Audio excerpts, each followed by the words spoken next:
The State Security Minister, Lovemore Matuke, panguva ine over vibrant over the weekend. Apa tuna kuti vachikambenera the ruling party ZANU-PF pama by-elections ari kuona kunzi they are scheduled for 14 June.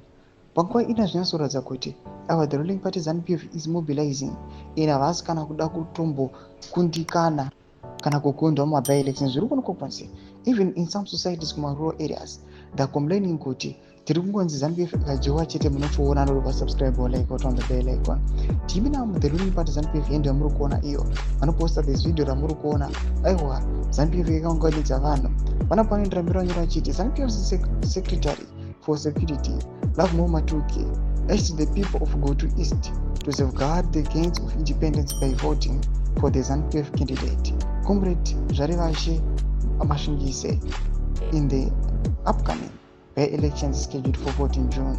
Thomas Kwaruda panguva ine tiona kuti aiwa vachisimbisa ma-citizens kuti aiwa munhu wese ngaavotere aiwa Comrade Zvarivashe Mashungise vachiti kana tichinge mamuvhotera yana kudefending or safeguarding magains of independence.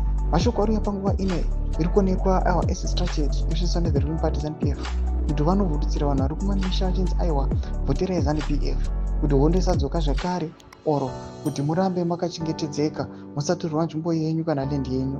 Mashoko ari kuonekwa kunzi the ruling party ZANU-PF zviri kuonekwa kunzi kunzvimbo dzakaita sedzinotungamirwa nachief munyikwa kuri kuonekwa kunzi people they are being forced to vote for the ruling party ZANU-PF vachiintimidhetewa opposition ichisilensewa zvichinzi hamukwanisi kuita marallies enyu muarea mangu. Zviri kwazvinyatsokuonekwa kunzi the ruling party ZANU-PF amwe matactics ayakushandisa kuandamana the opposition panguva ine hasi ziri constitutional.